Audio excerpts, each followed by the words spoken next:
Bonjour à toutes et à tous dans cette nouvelle vidéo dans laquelle nous allons voir, on reste toujours avec la conjugaison, on va voir le présent de l'indicatif, ses valeurs et ses emplois. Alors, pour cela, on va voir ensemble un ensemble de phrases où on emploie le présent. La première phrase, on trouve de l'oxygène dans l'air. Dans cette phrase, on a le verbe trouver, conjugué au présent. C'est un verbe du premier groupe, à la troisième personne du singulier. Il prend un E à la fin. D'accord? On efface le R et on met à la place E. Donc, on dit je trouve E, tu trouves ES, il trouve E, nous trouvons ONS, vous trouvez EZ, il trouve ENT. Et tous les verbes du premier groupe se conjuguent de la même façon. Il suffit d'effacer ER et de mettre à la place la terminaison. C'est ce qu'on appelle la terminaison. D'accord? Bien. Alors, on veut savoir pourquoi on a employé le présent dans cette phrase. Pourquoi a-t-on conjugué le verbe trouver au présent? Pourquoi on n'a pas utilisé un autre temps? Eh bien, tout simplement, lorsqu'on dit on trouve de l'oxygène dans l'air, on parle de l'oxygène, on le trouve dans l'air. Est-ce que ça, c'est un fait qui peut changer demain par exemple, ou bien le mois prochain, ou bien l'année prochaine, ou bien un jour? Non, c'était toujours ainsi. On a toujours de l'oxygène dans l'air. Donc, la présence de l'oxygène dans l'air est une vérité générale. Elle est prouvée scientifiquement. هذه حقيقة علمية. حقيقة علمية مثبتة علميا ما فيهاش الشك. لا تتغير مع مرور الزمن. D'accord? Donc هذه الفكرة اللي كاينة. Donc on trouve de l'oxygène dans l'air. Le verbe trouver au présent. Donc ici le présent exprime une vérité générale. C'est comme lorsqu'on dit la terre tourne autour du soleil. Est-ce qu'aujourd'hui دوران الأرض حول الشمس ممكن أن يتغير؟ أبدا. Jamais. Impossible. D'accord? Donc, c'est une vérité générale. C'est pourquoi j'ai dit la Terre tourne. La même chose, la même terminaison. C'est la troisième personne du singulier. D'accord? Tourne. Je n'ai pas utilisé le passé composé, l'imparfait, etc. Donc, impossible. On doit utiliser le présent parce qu'il s'agit d'une vérité générale, مثبتة علميا, prouvée scientifiquement. D'accord? Passons à la deuxième phrase. Aujourd'hui, il fait beau et la plage est pleine de monde. Alors, dans cette phrase, on a le verbe faire au présent de l'indicatif conjugué à la troisième personne du singulier. Donc, on dit je fais S, tu fais S, il fait T, nous faisons ONS, vous faites TES, ils font ONT. Ça, c'est un verbe, le verbe faire, c'est un verbe du troisième groupe. Son radical change. D'accord? Le radical du verbe faire change. Il n'est pas comme le verbe du premier groupe. Donc, c'est un verbe irrégulier. On a le radical, c'est ça. Trouve. Et plus la terminaison, on a ER. D'accord? Alors, pour les verbes du premier groupe, le radical ne change pas, le radical ne change jamais. C'est la terminaison qu'on efface et qu'on la remplace par la terminaison qui convient. C'est ER qu'on doit effacer et la remplacer par la terminaison qui convient. Pour le verbe faire, pour le conjuguer, on est obligé de changer le radical. Le radical change. D'accord? Pour le verbe être ici, et la plage est, c'est le verbe être au présent. C'est l'un des verbes dont vous devez maîtriser la conjugaison. Donc, la plage est, c'est le présent de l'indicatif, la troisième personne du singulier. On a le sujet, c'est la plage. Donc, c'est elle, la troisième personne singulier. Alors ici, pourquoi l'emploi du présent? Est-ce qu'il s'agit d'une vérité générale? Non. Il ne s'agit pas de vérité générale, d'une vérité générale, mais plutôt, c'est un fait. On fait la description ici d'ailleurs. Il fait beau, je décris le temps et je décris la plage. Elle est pleine de monde. Comment se fait la description? La description se fait aujourd'hui, au moment où je parle. J'imagine je suis à la plage et je vois qu'il fait beau, il fait beau et que la plage elle est pleine. Donc je vais dire, il fait beau et la plage est pleine de monde. Vous avez l'indicateur temporel aujourd'hui. Avec aujourd'hui, on doit utiliser le présent de l'énonciation. C'est-à-dire le fait ou bien l'action que je rapporte se passe au moment où je parle. Donc, le présent ici exprime un fait, ou bien une description, par exemple ici, d'accord? Il fait beau, il s'agit d'un fait ou bien d'une description actuelle. C'est un fait actuel, c'est-à-dire qu'il se passe au présent, au moment où l'on en parle. D'accord? Par exemple, pour la plage, je parle de la plage maintenant, je la vois, je suis à la plage, et il fait beau, et la plage elle est pleine. Je vois tout ça maintenant, et je le décris, je le rapporte. D'accord? Donc voilà, donc on utilise le présent pour un fait actuel, présent, réalisé au moment où j'en parle. D'accord? Troisième phrase, nous allons rendre visite à notre cousin. Donc l'action ici, quelle est l'action? C'est rendre visite à notre cousin. Est-ce que l'action de rendre visite, c'est déjà produite? Est-ce qu'elle est déjà passée? Non, pas encore. Est-ce qu'elle est en cours de réalisation? Non plus. Elle n'est pas encore réalisation, elle n'est pas en train de se réaliser, mais elle va plutôt se réaliser dans le futur. Mais quel futur? Est-ce que c'est un futur lointain? Un avenir lointain? Non, c'est un futur qui est proche. Proche de quoi? Proche du présent. Remarquez ici, imaginons cette flèche du temps par exemple. Sur cette flèche du temps, j'ai le présent ici. Alors plus loin, nous avons le futur simple. L'avenir, c'est le futur simple. Entre le présent et le futur simple, on peut placer le futur proche. Donc c'est un futur qui est proche du présent, plus proche que le futur simple. D'accord? Alors pour exprimer le futur proche, qu'est-ce qu'on utilise? On utilise le verbe aller, qu'on doit conjuguer au présent, plus l'infinitif. Donc je parle du futur proche. Et donc je dois dire, nous allons, le futur proche par rapport au moment où je parle bien sûr. Nous allons rendre visite à notre cousin. Et donc, et là, vous devez maîtriser la conjugaison du verbe aller. On dit je vais, tu vas, AS, il va, nous allons, vous allez, ils vont. Remarquez, le verbe aller, c'est un verbe qui se termine par ER, comme le verbe trouver. Mais le verbe aller n'est pas placé parmi les verbes du premier groupe, mais plutôt avec les verbes du troisième groupe. Pourquoi? Parce que le radical du verbe aller change. Parfois, il change complètement. C'est le cas du verbe du présent. Lorsque je dis je vais, je ne vais pas dire j'aille, tu ailles, il aille. Non, je vais. Donc, vous voyez, il y a le VAI qui n'existe pas dans le verbe. Donc, il change complètement. Donc, son radical change complètement. D'accord? C'est pourquoi on le place dans le troisième groupe. D'accord? Donc ici, nous allons rendre visite. Donc on a le verbe aller plus l'infinitif. C'est ce qu'on appelle le futur proche. La quatrième phrase. Karam vient de partir. Le verbe conjugué ici, c'est le verbe venir. Venir. C'est un verbe du troisième groupe.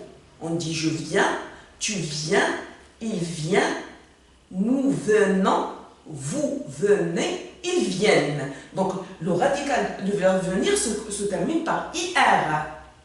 Mais il ne fait pas partie des verbes du deuxième groupe, mais de ceux du troisième groupe. Pourquoi? parce que lui aussi, son radical change. Donc, on a venir, je ne vais pas dire venir, tu venir, non.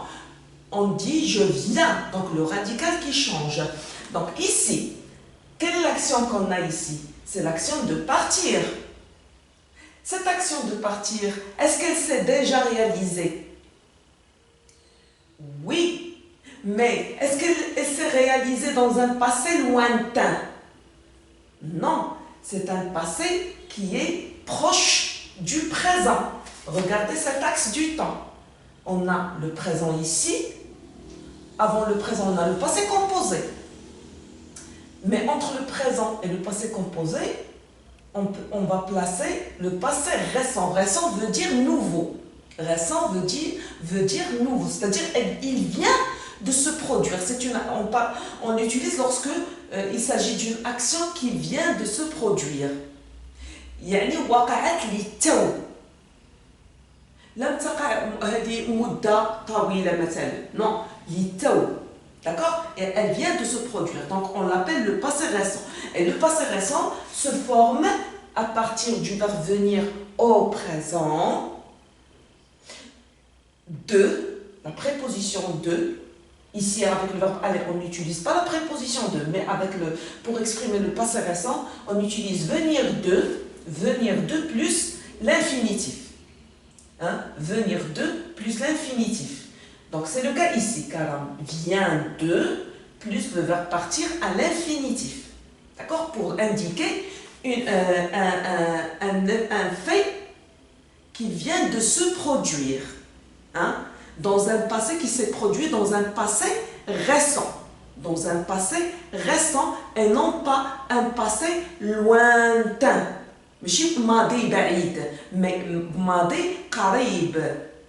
بحال le futur proche مستقبل قريب من البريزون bien sûr. وهنايا le passé récent الماضي قريب من البريزون aussi. ماضي ولكن قريب من البريزون. La phrase suivante. Karam et son frère se couchent chaque soir à 9h. Alors ici on parle de Karam et de son frère. Alors quelle est l'action? C'est se coucher. Donc le verbe se coucher, c'est un verbe pronominal, ce plus le verbe, c'est le verbe pronominal. On l'appelle verbe pronominal. Le verbe pronominal, il est formé de deux mots. Le pronom personnel réfléchi, on l'appelle pronom personnel réfléchi, plus le verbe. Le pronom personnel réfléchi, il change selon le sujet. Le verbe, c'est un verbe du premier groupe. Il se conjugue comme le verbe trouver, il a la même terminaison. Donc, la troisième personne du pluriel, on a mis ENT. Mais, pourquoi le présent? Est-ce qu'il s'agit d'une vérité générale? Est-ce qu'il s'agit d'un futur proche ou bien d'un passé récent? Non, aucun de ces cas. Là, nous avons un fait habituel. On a une action qui se répète chaque soir. C'est une action qui se répète chaque soir. C'est le cas. Donc, l'indicateur temporel ici est très important. C'est grâce à lui qu'on comprend qu'il s'agit d'une action qui se répète, d'un fait habituel. D'accord? Et à la place de chaque soir, on peut, s'il s'agit d'une autre situation par exemple, on peut trouver tous les jours, chaque matin, chaque lundi, souvent, de temps en temps, parfois. Donc on doit avoir une idée de fréquence. La fréquence يعني شي حاجة اللي تتكرر تكرار. La fréquence. تكرار. الفكرة ديال التكرار. Donc, dans ce cas, on utilise également le présent. D'accord? Dans la dernière phrase, nous étions en classe en train d'écrire la leçon. Soudain, un violent coup de tonnerre éclate et nous fait sursauter. Alors ici, qu'est-ce qu'on fait dans cette phrase? On raconte. On raconte. Nous avons un récit. On a ici nous étions, on a l'imparfait, donc c'est un temps du passé. Nous étions en train d'écrire la leçon. On a soudain, donc c'est une action qui est soudaine. حدث مفاجئ غيوقع, un violent coup de tonnerre éclate. Donc on a le tonnerre warrad. Donc un violent coup de tonnerre éclate et nous fait sursauter. Donc nous avons le verbe éclater, le verbe faire qui sont conjugués au présent. Pourquoi le présent alors que le narrateur a commencé par le passé en utilisant l'imparfait? Pourquoi le présent? Eh bien ça c'est le présent de narration. Donc dans un récit, le narrateur peut utiliser le passé et à un certain moment, il insère, il introduit le présent. Il rapporte des événements au présent. Donc, c'est ce qu'on appelle le présent de narration. Le moment où je parle. Maintenant. Donc, l'un des intérêts du présent de narration, c'est pour rendre la scène vivante.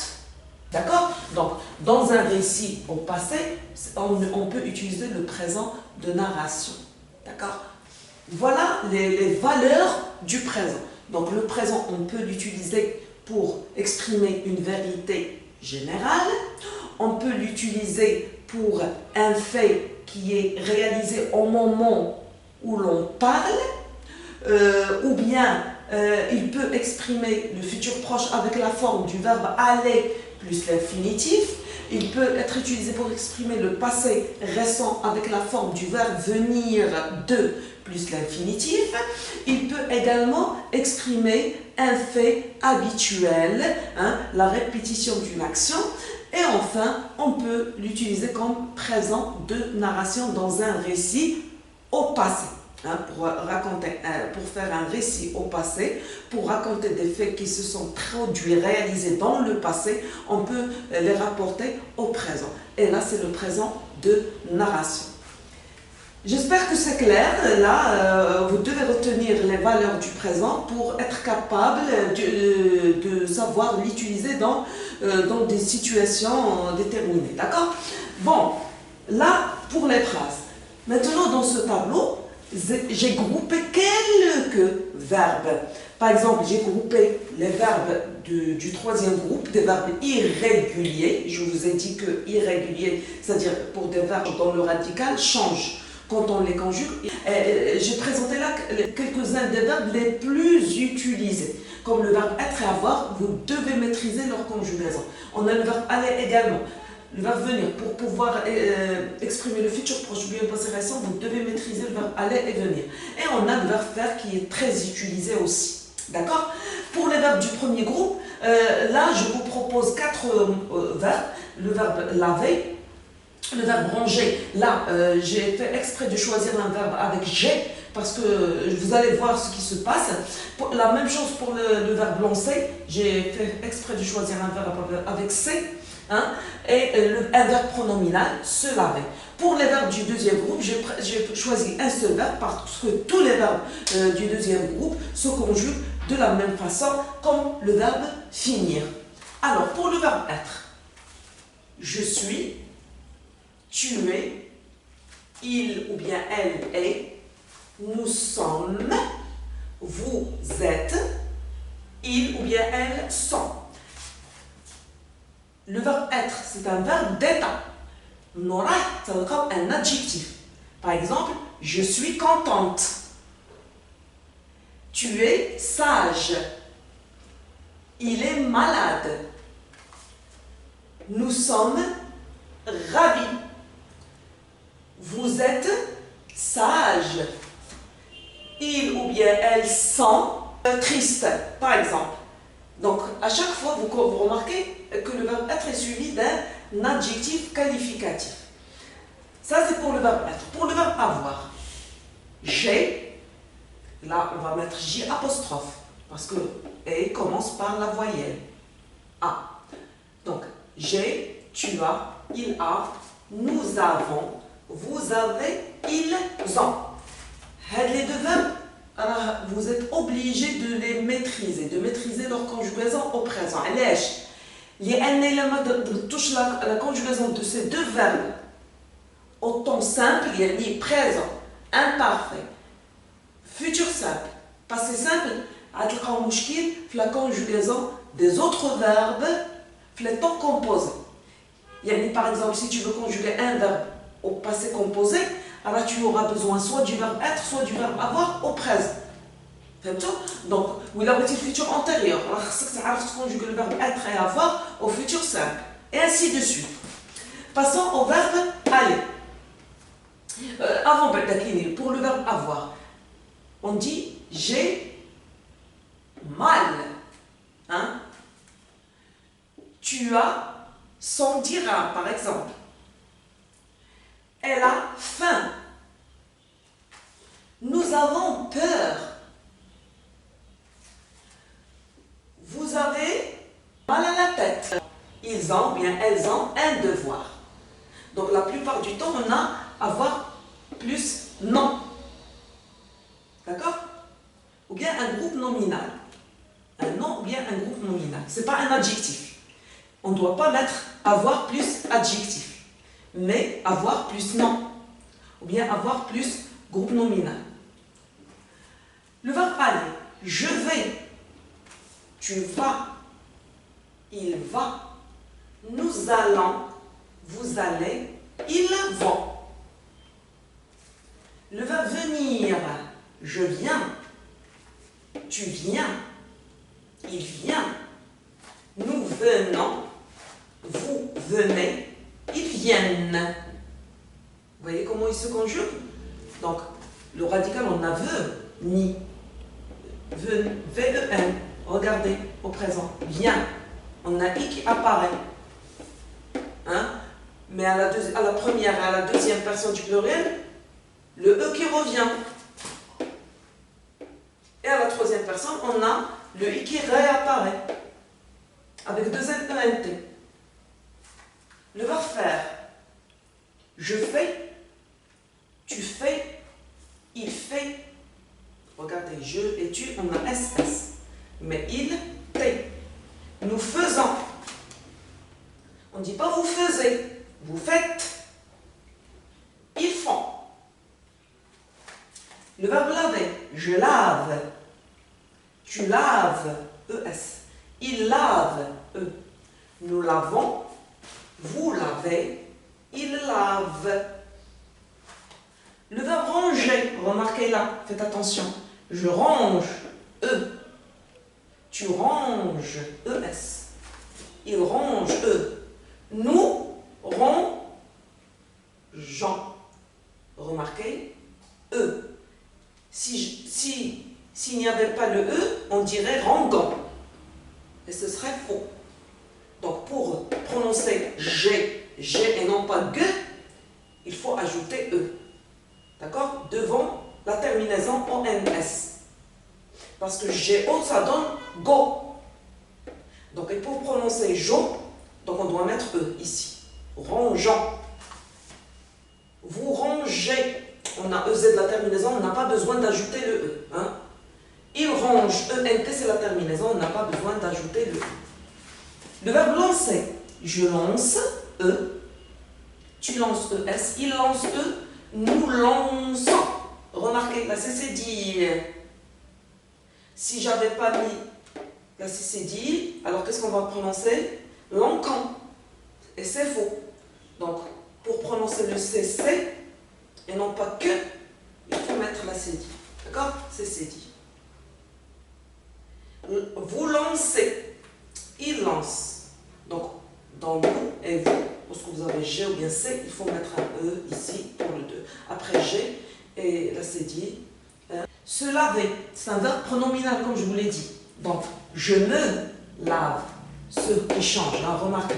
Le ce qui change, je me lave. Tu te laves. Il se lave. Nous, hein, on a nous et on ajoute le nous. Nous remplace ce. Ce nous remplace ce. Le pronom personnel réfléchi. Ça, le deuxième nous est un pronom personnel réfléchi. Ça, c'est un pronom personnel. Sujet. Et ça, c'est un pronom personnel réfléchi. Nous nous lavons. Vous lavez. Il se lave. enfin, le verbe finir du deuxième groupe. Je finis, IS, tu finis, IS, il finit, IT, nous finissons, 2S-O-N-S, vous finissez, 2S-E-Z, ils finissent, 2S-E-N-T. Voilà pour le présent de l'indicatif, ses valeurs et ses emplois. Notre vidéo prend fin. Je vous dis au revoir et à bientôt.